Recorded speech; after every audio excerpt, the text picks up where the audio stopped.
Mike Prang, Sports Information Director at Adrian College, here with head men's hockey coach Adam Krug, along with forwards Matus Spodniak and Alessio Luciani after defeating the University of Wisconsin-Stevens Point 3-2 in overtime in the NCAA men's hockey quarterfinal. Coach, just start with an opening statement on this crazy game. Yeah, it was a crazy game for sure. Not how we would have drawn it up, really. But that's complete credit to Stevens Point. They came out and pushed hard and punched us in the mouth a little bit. And, obviously we took 3 penalties in the first period, which we didn't love. Obviously, you kind of do that to yourself a little bit.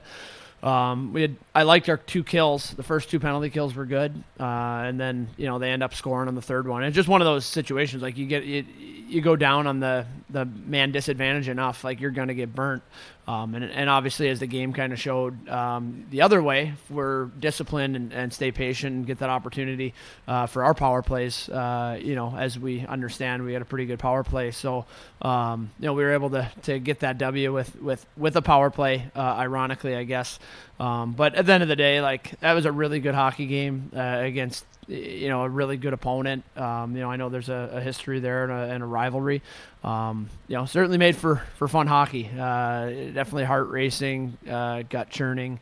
But hey, this is why we play. The blowout wins and all that stuff. Though we'll take those, sure.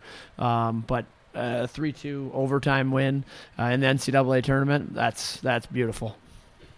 Alessio, you had 2 goals tonight as one of the captains. You're already playing down one captain with Sam Ruffin out due to injury. Kind of talk about your performance tonight and those first 2 goals for us.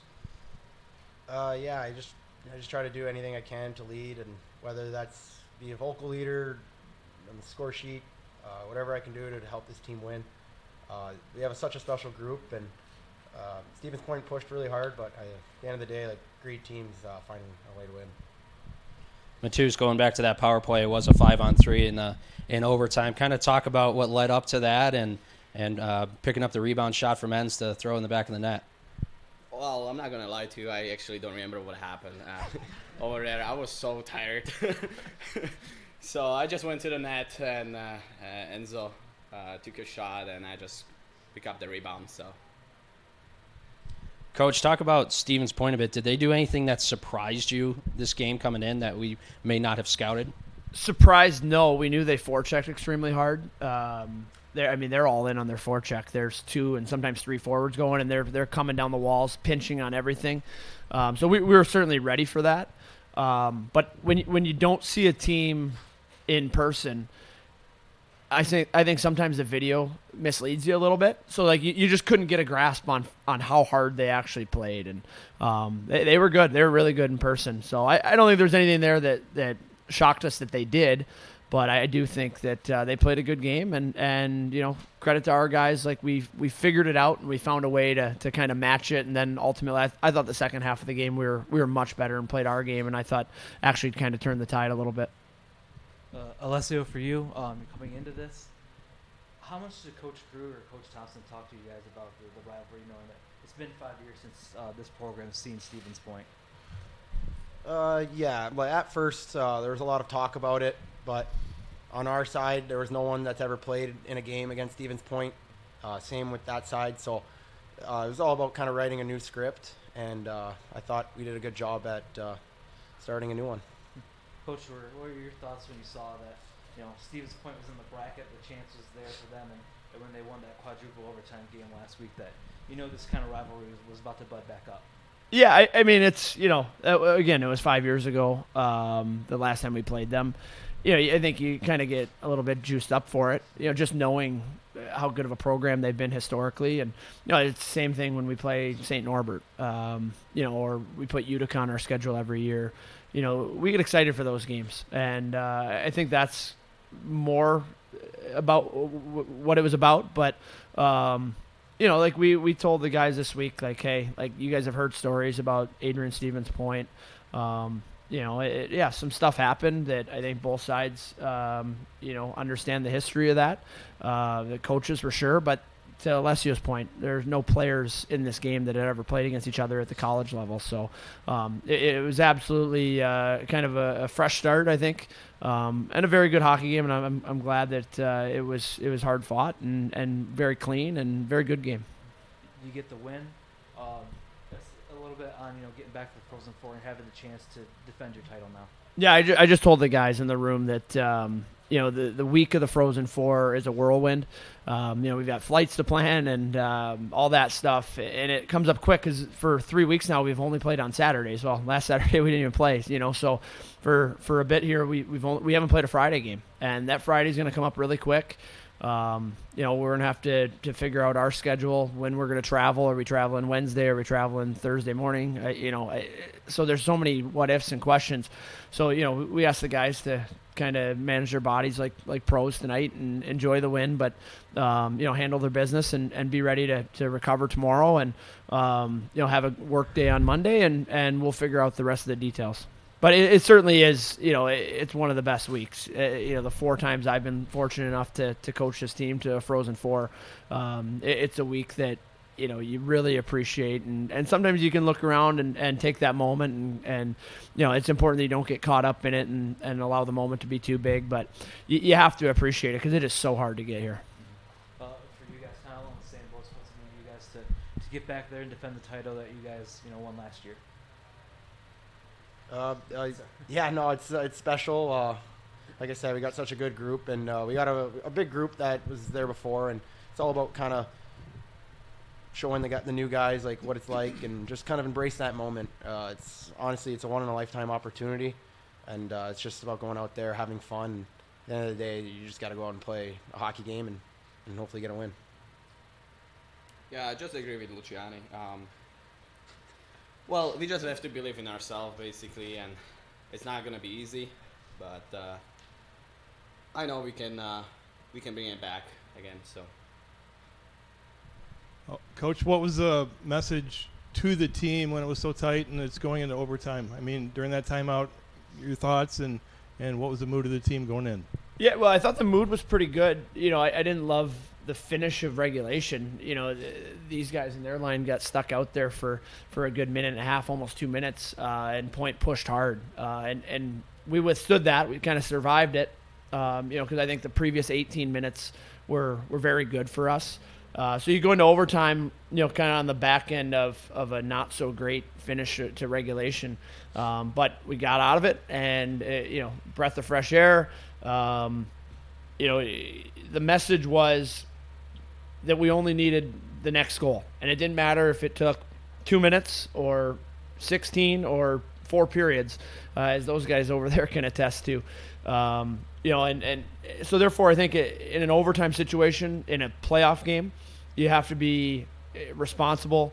We talked to our guys about having a very good top forward. Our F3 had to be very good. Our D couldn't pinch and take those chances as much, especially the way they were playing. So we just kind of, talk through playing responsible 200-foot hockey and letting the game happen, and hopefully we'd end up on the right side of it. You play for home ice advantage. The crowd was pretty big and pretty loud tonight. How did that affect you guys? Yeah, the crowd was awesome. And credit to Stevens Point folks for making the trip. But our folks, maybe the most packed I've ever seen this building, and we've had some good ones over the years. Go back to 2018 when we played these guys here, is busy. 2015 Oswego here, big crowd. 2011 Elmira, first time we had hosted this game.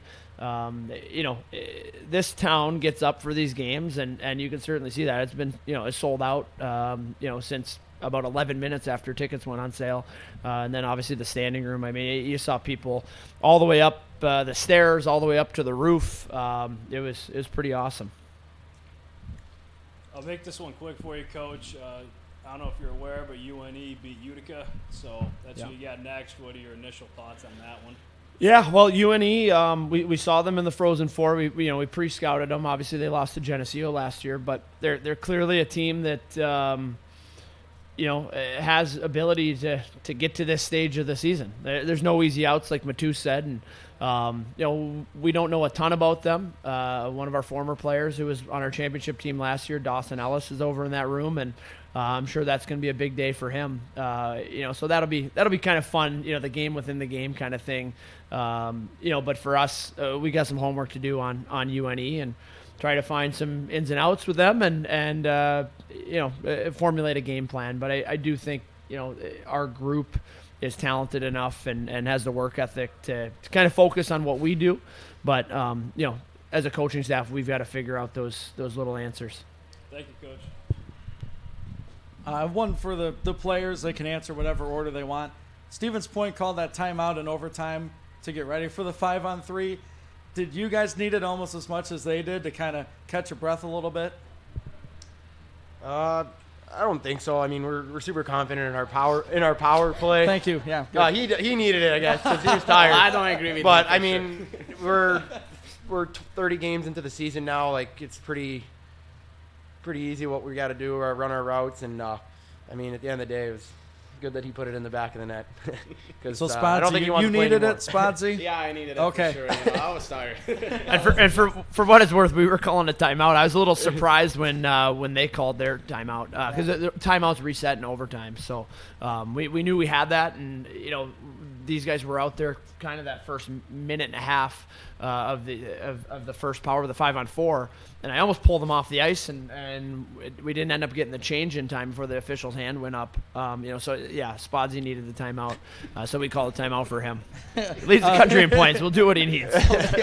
And then one for you, Coach. I'll say Nick Tallarico and let you go for it. He was I mean, you fantastic. have to, and he's battling cramps, and that was something that we were worried about, not playing for 13 days, just the cramping, and we can only put so much water in the locker room, I guess, and electrolyte packets and all that stuff, bananas, but it's just one of those things that you get pushed that much, and you're not used to it. I mean, a lot of nights we're facing 20 shots, so for Nick to face 30, whatever he faced, we knew that could be a thing, but I always believe that when a goalie doesn't have to sit there and think about the game, it's probably a little easier. And he certainly got in the flow and made some huge saves. And, you can't say enough about what Nick is for this program and this team.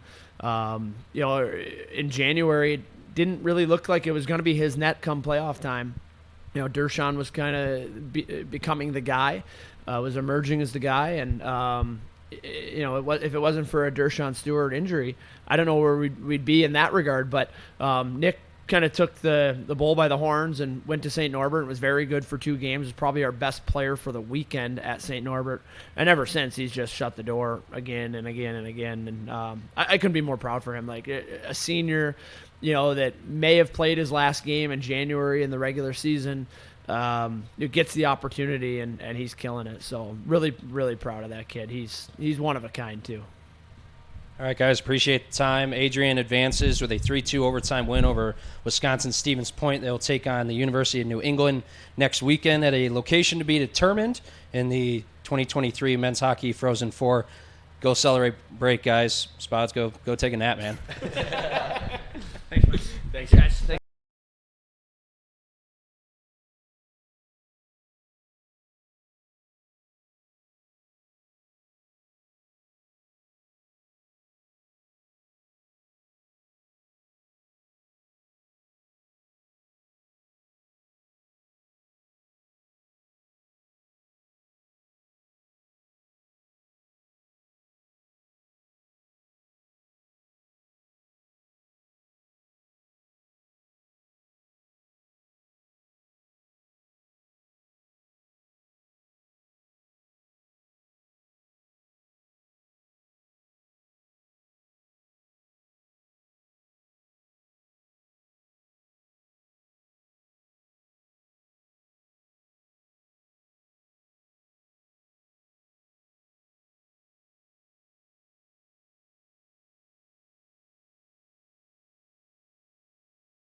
Mike Prang, Sports Information Director at Adrian College, here with head coach of University of Wisconsin-Stevens Point, Tyler Kruger, and goaltender Ryan Wagner. Coach, just start with an opening statement on the game.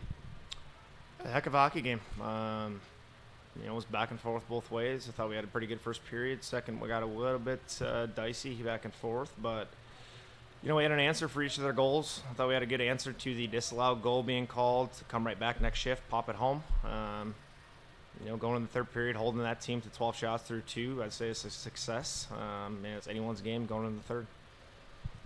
Ryan, your radio guys up top were talking about how this is your 11th overtime game of the season. That means just a ton of minutes for you between the pipes. Kind of just talk about that. I mean, yeah, we got into a lot of close games this year, and obviously not all of them went our way, as you can tell. But, yeah, a lot of OT games. I mean, I had a lot of confidence going in. Like, we've been here before. We've done it before, and just didn't go our way today.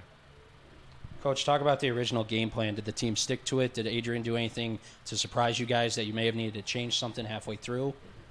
No, I mean, I thought our game plan worked to make them play down below the dots in their zone. I thought we were having success at it. They wanted to stretch it a little bit. That's their answer to that when we're forechecking hard, and then it opened up a little bit. But when we had our forecheck going, we had chances. Plays to be had against them are 5 feet in front of the net from below the goal line. I think there's soft covers there. We had our chances. Couldn't pop one. It's obviously still fresh in our mind, but it's a tough one to swallow. Ryan, you finished with 33 saves tonight, including 14 in the third period. I'm being told that these were your final minutes wearing a Stevens Point jersey. Kind of talk about your career and the success you've had there. Yeah, I mean, obviously, first year was a lot of fun. We ended up winning it all, but it was definitely fun to have the opportunity to play another year, take a fifth year, and I really enjoyed it, and I'm glad I did it. Yeah, I mean, speaking on that, this kid here is applied to medical school. You get accepted yet? Not yet. Not yet. We're still waiting on that. But I mean, came back to get his fifth year and get an MBA as a med school student. I think it says a lot about the culture of our program that he wanted to come back to that and basically give up working, trying to get into school. All 4 of our seniors, this guy here, all 4 of them are A-plus human beings, are going to go on to bigger and better things, but I can't say enough about this kid right here. Didn't play a game until junior year, maybe. Went through the process, stuck with it every single day, and he's the epitome of Pointer hockey and Pointer culture. Coach, this is the 17th time that you have played Adrian. Been 5 years. Was it kind of what you expected, coming back to this rivalry again? Yeah, this feels like 5 years haven't passed. It feels like we were just here, similar type of games, and yeah. For you, obviously, you haven't played against Adrian. What did the coaches, coming in tell you guys about the rivalry? What to kind of, expect coming into this game? Yeah, I mean, you just knew they were a good team. They're very skilled, and they definitely show that, and that they were gonna look for chances off the rush, and pretty much kind of what they were. But they were a good team.